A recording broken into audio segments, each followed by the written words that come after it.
My Lords, I'm also grateful to the Baroness Young for bringing this debate to the House, but I will follow that very quickly with an apology in perhaps not interpreting the real topic that needs to be, that perhaps she wanted debated here today. It seems to me that many of the speakers so far have followed the course of matters relating to ethics, child labour and all that type of stuff, which of course is a very serious issue.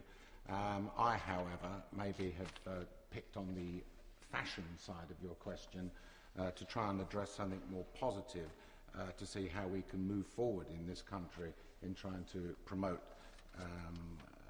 some resurgence in that industry again. I would add that as far as the child labour issue is concerned, it is one which is not new, and as a point of comfort, I would say that most of the retailers in this country now are fully aware that they should not support suppliers of anything, be it textiles or electronic goods, if it is produced in a factory that employs child labour. I know in my own factories and subcontractors abroad, to be perfectly blunt and frank about it, it was something which we never gave consideration to. We just asked the factory to make stuff for us, and it was only when it was brought to our attention that we sent our own inspectors there to make sure that they were compliant in ensuring that they do not use that. And I feel that most sensible companies in this country comply with that. So I personally am not too bothered anymore. So now I'm going to get on to something which might actually bore you a little, because it's off your topic. And it goes like this. I mean, I was brought up in Hackney, an area which in the past has been was a hive of activity of the garment industry. Indeed, my father and mother and siblings all worked in garment factories. My father was a tailor, and my mother was known as something called a felling hand. It might mean something to you.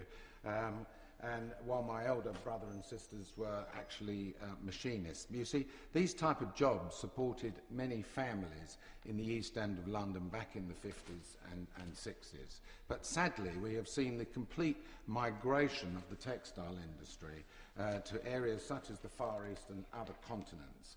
And what's happened over the years is that the technology required to produce various fabrics has greatly advanced, allowing flexibility and speedy delivery for garment manufacturers. And regretfully, those responsible for the production of raw materials seem to have focused on the low labour cost territories of the world. And I assume that the sensible fabric manufacturers don't use child labour and don't exploit slavery and all that stuff. The retail trade, as we know it today, seems to rely solely upon cheap imports, compared to the past when, say, a young woman's decision to buy a dress took perhaps a couple of weeks to build up to, bearing in mind the large financial commitment. But by today's standards, the price of clothing has tumbled, so much so that a dress, for example, which once represented a week's wages, now costs the equivalent of a round of drinks on Saturday night. Well, because of this, demand has gone up tremendously, which in turn has created an appetite for more and more designs, such there is now a continuous flow of new products through the stores. And this, I believe, has created an effect of a kind of bi-weekly mentality, whereby the old traditional autumn, winter and spring collection seems to have gone by the wayside a little bit, or particularly in the low-cost stuff. Now, as a result of this, I think it's fair to say that we have lost the manufacturing industry for high-volume production in this country, and we seriously have to recognise that fact. So what can we do to re-engage in this very lucrative market? Well, I believe the secret lays with encouraging young people who are fashion-orientated to be trained such they're allowed to express their artistic talent in a way that translates into locally produced finished product. Now, you've made reference to Sir Philip Green. I think the point that you have made about him is that his report emphasised pushing prices down, which perhaps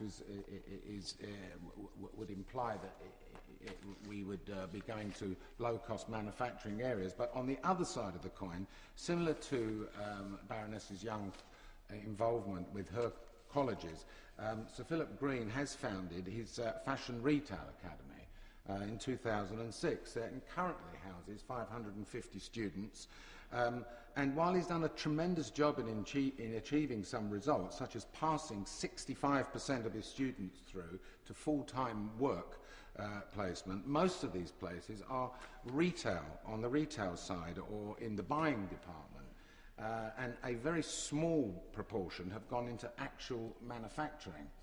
It is therefore my suggestion that the government starts to fund what I would call incubator factories. There are so many empty buildings and premises in this country where the government could assist in kitting out those factories in a central core with the machinery and the facilities, so that around the periphery of the factory floor there could be many silos where young designers can come in and do their bit and exploit the facility in the factory and not have to invest themselves. And this facility would also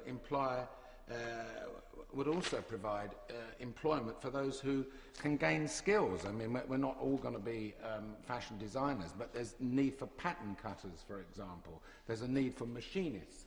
And where will they get their experience in learning how to do this? Only on the factory floor, helping the peripheral factories around there. Now, may I remind my lords that the backbone of the country's economy is made up of SMEs, those that employ between 2 to 10 people. This is an amazing statistic, as I'm sure most of us would wrongly assume that it is the giant companies who employ most of the working population. Picture a scenario where a young designer is able to run a workshop, one of these silos that I suggested, and employ, say, 5 people, including assemblers, a salesperson. There is a good market to sell to independent retailers, I believe, and to specialist shops or market stalls, if you like, and not even to mention online.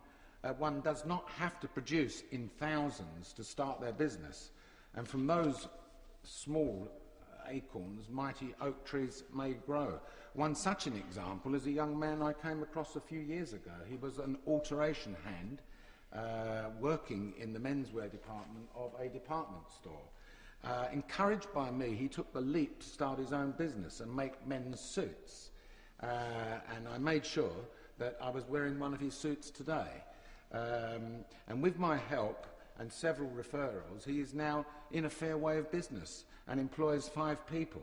Now, realistically, not every young person is blessed with the brain to become an accountant, doctor or a lawyer, and it is those forgotten young people who perhaps don't excel academically but do have a talent for fashion and design that we can offer a future to.